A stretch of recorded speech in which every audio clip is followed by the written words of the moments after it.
Hai, perkenalkan, kami dari tim IoT dengan kode UNI 376, terdiri dari 4 anggota. Yang pertama ada Tanesha Angelin, kemudian Pascal Brahmantio, Silveria Adesti, dan Fatia Nahda.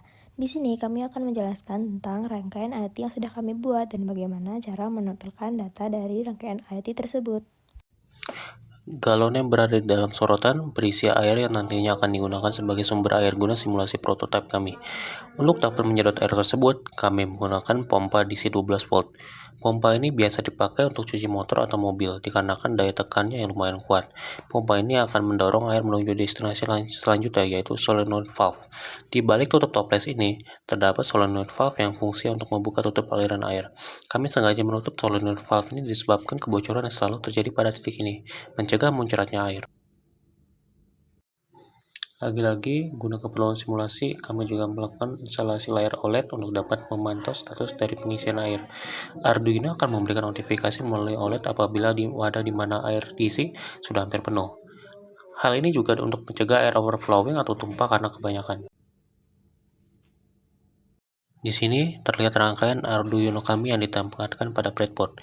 Pada simulasi ini, kami menggunakan 3 sensor, yaitu water flow sensor, ultrasonic sensor, dan OLED display.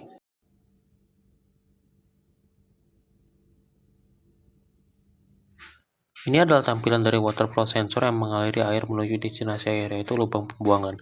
Water flow sensor ini akan menghitung debit air yang terlalui.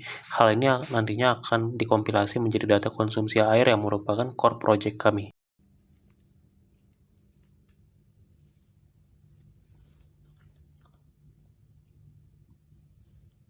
Yang kalian lihat pada layar sekarang ini adalah sensor ultrasonic yang berfungsi untuk mengukur kedalaman air.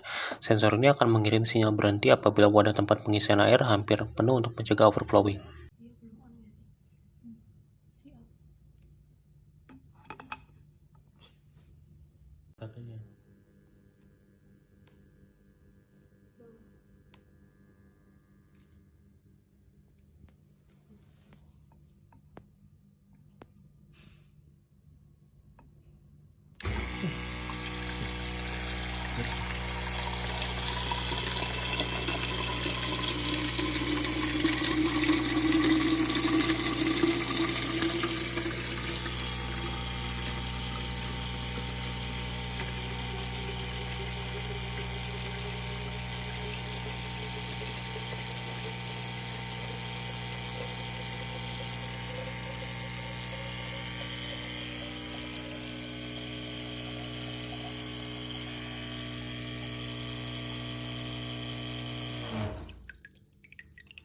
Seperti yang kalian lihat, indikator OLED-nya kedap-kedip menandakan bahwa air hampir penuh.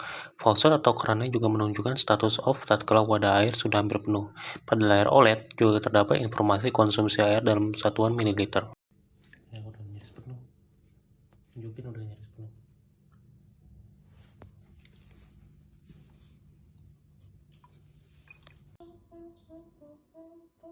Ini adalah tampilan dari dashboard Streamlit yang menunjukkan konsumsi air dari sistem keran pintar kami. Sekilas terdapat bar chart atau diagram batang yang menunjukkan konsumsi air pada masing-masing hari.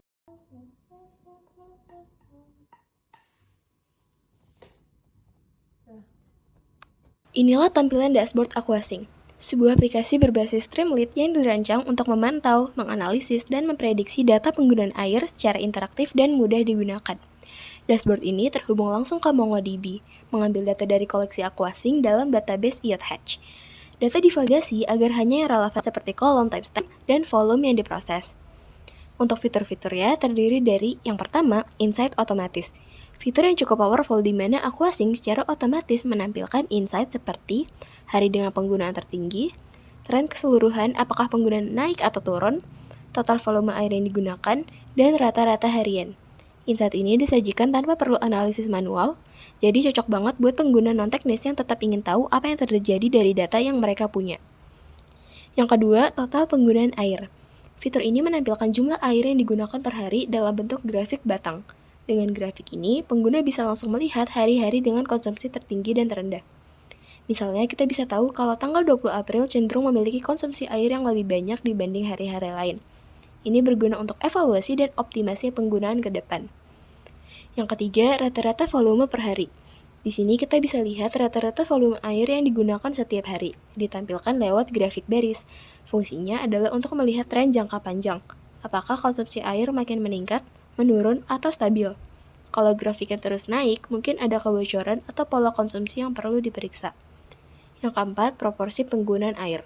Fitur ini menampilkan persentase distribusi penggunaan air, bisa divisualisasikan dengan pie chart atau donut chart. Cocok banget buat melihat distribusi berdasarkan hari dalam seminggu. Insight ini membantu pengguna mengidentifikasi waktu-waktu puncak konsumsi air.